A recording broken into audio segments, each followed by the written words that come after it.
Warroota afaan Oromoo, Ingilizii fi Amaariffaa onlaayiniidhaan jechuunis Waatsaappii, Iimoo fi Zuumiin kallattiin barachuu barbaadaniif Negaatiyuub sagantaa addaa isiniif qopheessee jira. Warroonni jalqaba irraa kaastanii yookaan dubbisarraa kaastanii akkasumas sadarkaa adda addaa irra jiraattan barumsa kamiyyuu barachuu barbaaddan kafaltii giddugaleessa ta'een eegallee jirra. Warroonni fedhii qabdan lakkoofsa bilbilaa amma iskiriinii irratti argitaniin iimoodhaan, waatsaappiidhaan yookaan ammoo teelegiraamaan nu dubbisuu dandeessu. Nutis hatattamaan isiniif deebisnaa. Gaaffiiwwan adda addaas yoo qabaattan achirratti nu gaafachuu dandeessanii galatooma. Nagaa akkam jirtan hordoftoota Nagaati Ingilish. Har'allee barumsa afaan Ingiliffaa afaan Oromootiin isiniif qabadhee dhufeen jira. Har'allee jechoota baay'ee nama barbaachisan kan afaan Ingiliffaa jechuudha. Lama isiniif fideetan jira jechuudha. Fireeziiwwan lama isiniif fideetan jira. Baay'ee kan isin fayyaduu danda'an jechuudha. Kanaaf warroonni haarawaa taatan chaanaalii kanarratti ni fayyadamtu. Kanaaf sabskiraayib godhaa mallattoo bilbilaa tuquudhaan ol kan jedhu irra yoo gootan viidiyoon nuti yeroo hundaa gadhiisnu isin bira gahaa jechuudha. Kanaaf amma maaliif fayyadamna jechoota har'aa mee osoo dura hin seeniin dura gaaffiiwwan tokko tokkoon isin gaafadha. Mee amma fakkeenyaaf kootiin ati amma jaakkeettiin yookaan kootiin ati kaawwatte keessa garagaree jira. Namaan jechuu barbaadde maal jettame? Keessa garagalchitee jirta bara. Tishartii kaawwattee keessa garagaree jira. Akkasumas ammoo wanti harkaa qabde gadi garagaree jira. Kitaabni gadi garagaree jira. Kun gadi garagaree jira jechuuf maal fayyadamna? Kanaafuu har'a maaliif maalan isiniif qabadhee dhufee upside down fi inside out. Upside down fi inside out kan jedhudha jechuudha. Upside down jechuun maalidha? Gadi garagalfamee jechuudha. Akkanatti yoo ilaaltan upside yoo jennu up kan irranaa jechuudha. Down yoo jennu immoo kan dakana. Kanaafuu kan irranaa dakana ta'ee jechuudha. Upside down yoo jettan kan irranaa gadi ta'e yookaan gadi garagaree jira jechuudha. Inni biraa immoo inside out. Inside out. Inside keessa, out gara alaa. Inside kan keessaa gara alaa ta'ee jira.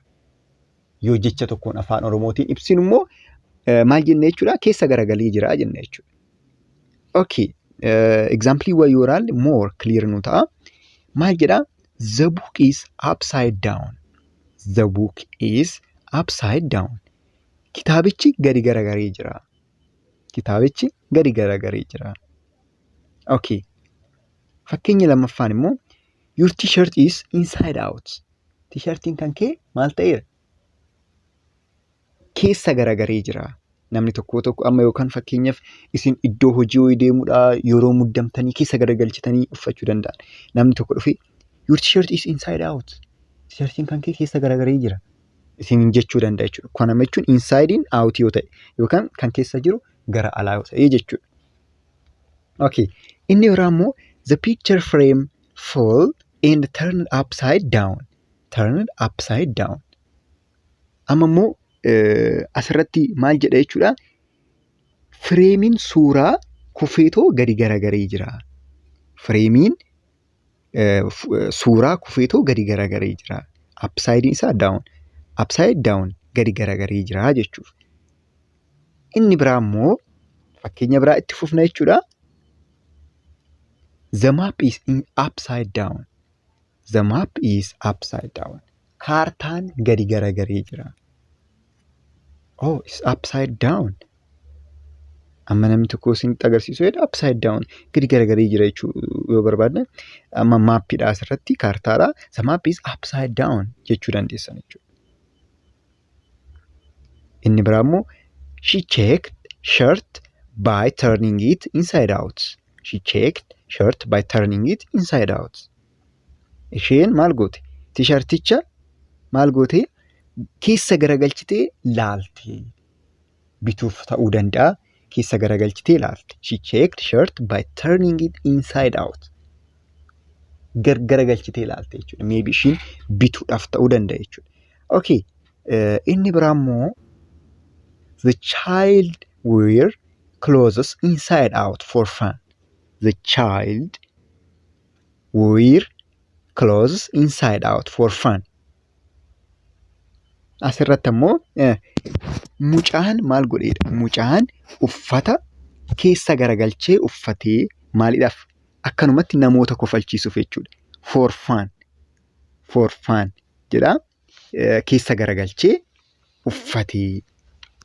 Okay. Inni biraa immoo the mechanic saw every part inside out. The mechanic saw every part inside out. Makaanichi kutaa hundaa gaggaragalchee ilaalee. Makaanikichi kutaa hundaa gaggaragalcheedha. Makaanikoonni wantoota makaanikiin beektan jedheetan yaada. Wanta adda addaa kan hojjetan fakkeenya wantoota hiikanii kan konkolaataa ta'uu danda'a. Wantoota akkasii fa'aa makaanikoota akkasii ta'uu danda'an jechuudha. Keessaa garagalchaat laalee. Keessaa gara alaa garagalchaat laalee jechuudha. Okay, baay'ee gabaabduudha viidiyoon har'aa upside down fi maalidha? Inside out kan jedhudha. Upside down maal jechuudha? Gadi garagalchee jechuudha. Inside out yoo jedhu immoo keessa garagalchee kan jedhu agarsiisa jechuudha. Viidiyoon keenya akkasitti tole abdiin qaba. Viidiyoon gabaabduudha. Akka viidiyoo biraatiin walitti deebinutti bakka martanitti nagaanaaf ta'a. Warroonni onlaayiniidhaan barachuu barbaadan nu dubbisuu dandeessanii. Kanaafuu imoodhaan kan barachuu barbaadan jechuudha. Kanaaf amma bakkuma martanitti nagaanaaf ta'a. Yaada qabdanaaf barreessaa. Baay'een isin jaaladha. Warroota afaan Oromoo, Ingilizii fi Amaariffaa onlaayiniidhaan jechuunis Waatsaappii, Imoo fi Zuumiin kallattiin barachuu barbaadaniif Nagaatiyuub sagantaa addaa isiniif qopheessee jira. Warroonni jalqaba irraa kaastanii yookaan dubbisarraa kaastanii akkasumas sadarkaa adda addaa irra jiraattan barumsa kamiyyuu barachuu barbaadan kafaltii jiddugaleessa ta'een eegallee jirra. Warroonni fedhii qabdan lakkoofsa bilbilaa amma iskiriinii irratti argitaniin iimoodhaan, waatsaappiidhaan yookaan ammoo teelegiraamaan nu dubbisuu dandeessu.